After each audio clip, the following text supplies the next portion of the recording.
มันแม่นอีสกงกสักงากสีปากหาหูดังทั้งใดพี่น้องนะบ่ฮู้จักว่า Wi-Fi มีบ่ฮู้จักว่าต้องเติมเน็ตจังใดต้องไปร้องขอผู้อื่นจังซี่บ่คือมาเฮ็ดให้ผู้ใหญ่บ้านฟินแลนด์ศูนย์แม่นผู้ใดล่ะแม่นผู้ใดมาเฮ็ดให้ผู้ใหญ่บ้านฟินแลนด์แล้วบอกว่าสิได้ต้องได้เติมเน็ตล่วงหน้าจัก3 ปีคันสิว่าคุณป้าคนสวยนี่คุณป้าคนสวยนี่เราก็งามเด้เราก็สิบ่มีสมองแน่บ่เราก็ว่าเราผู้จบผู้งามแน่บ่คุณป้าคนสวยนี่มีคนบอกว่าอิหยังก็ล่ะว่าเราผู้ให้เราก็ว่าเรารับบ่ได้บ่คุณป้าคนสวยเรางามเราก็สิปึกอยู่บ่แม่นบ่เราก็บ่ปึกดอกมั้งนะเบิ่งหน้าตาแล้วได้โอ้ยหน้าทางดังคมนะเบิดโจกโลกฟ้านี่ก็ว่าเป็นเล่าล่ะผู้หนึงในตองอูว่าสันเถาะ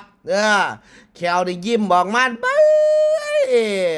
เขาวโพดเรียงเม็ดพุ่นเด้อพี่น้องนะนั่นแล้วก็บ่น่าสิแม่นนะแต่ผู้ใหญ่บ้านฟินแลนด์แล้วเว้าผู้ใดแล้วเว้าว่าจังซี่ครับพี่น้องเจอบทเน็ตไม่เติมกูถึงกลับไปไม่เป็นโอเคงับเต้าผมผิดเองที่ไม่เติมเน็ตกราบขออภัยหลายๆเทื่อหนาสิเติมไว้ล่วงหน้าจัก3 ปีดอกครับ เจ้าปีขอโทษเด้อเจ้าว่าซั่นเด้ผู้ใดวะให้ผู้ใหญ่บ้านฟินแลนด์ออกมาขอโทษดิล่ะคันแม่นอีกคันแม่นไอ้คุณป้านะคุณป้าของไอ้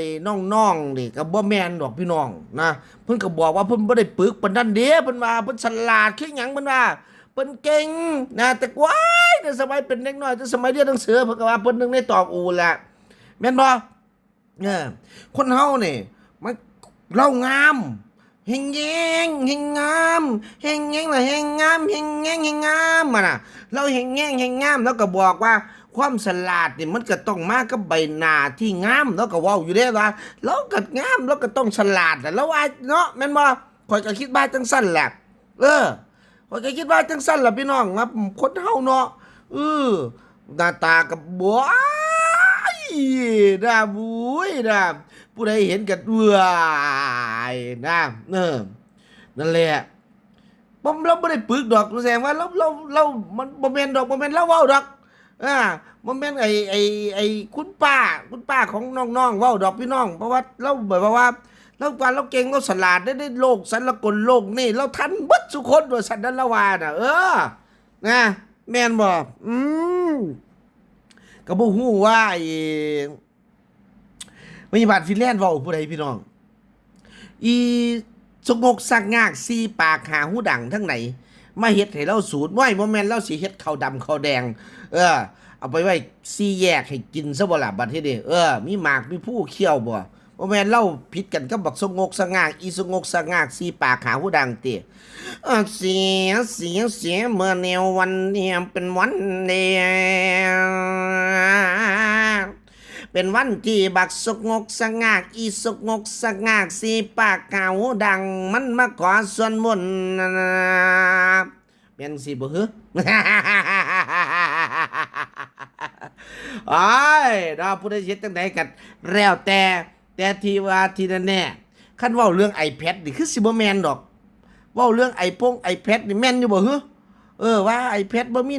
เน็ตโอ้สงสัยเว้าให้อันนี้เว้าให้อิหยังก็ล่ะไอ้ธนูบ่นะธนูบ่เห็นธนูไปขอเติมเน็ตอยู่ถือบักกอกอยู่น่ะว่ากูถือบักกอกกูเด้เบิ่งเนี่ยWi-Fi ก็มีจ่ายเดือนละ800-900พุ่นน่ะแล้วเว้าโอ้แสดงว่าเว้าให้ธนูเด้อโอ้ยลืมไปนะส่วนประเด็นที่ไอ้ของคุณป้านี่เนาะของคุณป้าว่าไปโทรติดต่อบ่ได้ย้อนว่าไอ้พวก iPad บ่ได้เติมเน็ตนี่คือสิบ่แม่นดอกพี่น้องนะเพิ่นคือสิบ่ได้ว่าดอกเพราะว่าเพิ่นก็น่าสิฉลาดอยู่ว่า iPad มันใส่ Wi-Fi ได้คุณป้าคนสวยแม่พี่น้องโอ้ยเราก็ฉลาดดิไปว่าเราปึกก็ดิบ่มีครับพี่น้องบ่มีว่าเราปึกมีแต่คนว่าเราฉลาดเบิดพี่น้องขนาด iPad ดิ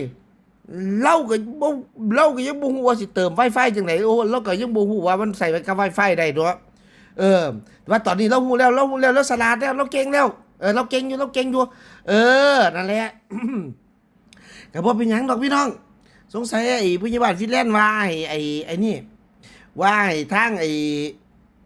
อ้ธนูครับพี่น้องนะก็คือสิบ่มีผู้ใดโง่ไปปึกปานนั้นดอกติบ่สิบ่ฮู้ว่า iPad นี่มันใส่กับ Wi-Fi ได้เพราะบ่ก็สิบ่มีผู้ใดโง่ไปปึกปานนั้นดอกติเพราะสิบ่แบบว่าไอ้เด็กน้อยมันเล่นเกมนี่มันต้องใช้อินเทอร์เน็ตแม่นบ่ไปบอกว่าเด็กน้อยใช้เล่นเกมนี่มันบ่ได้ใช้ Wi-Fi มันก็บ่แม่นนี่พี่น้องเนี่ยแม่นบ่เอ้ยดอกเอ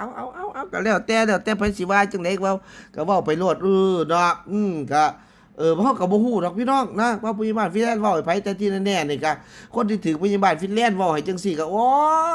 ยเบิดโจกโลกฟ้านี่โอ้ยซวยเบิดปีพี่น้องซวยเบิดปีคนนั้นน่ะพี่น้องบ่ฮู้ว่าสิเป็นจังไดล่ะคันคนผู้ใหญ่บ้านฟินแลนด์ได้จมให้จังซี่ว่าแสดงว่าว้ายนะฟาดเคราะห์อีก10ปีนี่ก็จักสิเบิดบ่เบิดเด้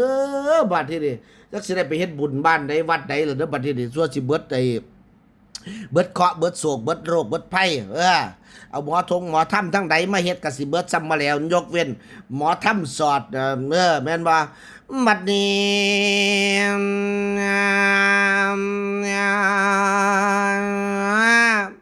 โอ้ยมาเด้อบักสกกสักงากบักสีปากหาหูดัง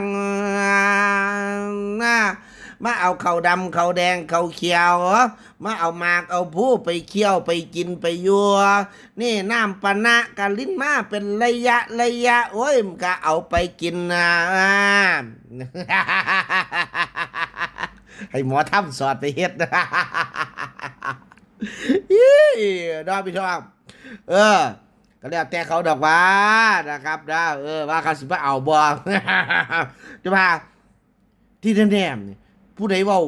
ถือผู้ใหญ่บ้านฟินแลนด์เว้าให้เนี่ยพี่น้องซวยอีหลีเด้ซวยเบิดปีพี่น้องบ่ว่าแต่เบิดปีเด้เป็น10ปียังนี่พี่น้อง10ปีลำ20ปีลำบ่เด้อ10ปียังบ่เด้อพี่น้องเฮ็ดจังได๋ล่ะบัดนี้เด้นะแล้วเว้าผู้ใด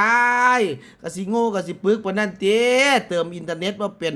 เงินใหญ่ๆบางเงินใดก็สิบ่เจียดมาเติมแหน่จักหน่อยบ่เดือนละ3 4 500ก็สิบ่มีบ่เอานะแต่ผู้ใหญ่บ้านฟินแลนด์เราใช้ระบบเติมเน็ตติระบบเติมเงินติแล้วบ่ได้ใช้แบบรายเดือนติซิมการ์ดเราเนี่ยเราบ่ได้ใช้แบบรายเดือนบ่เนาะนั่นแหละตามนั้นแหละครับ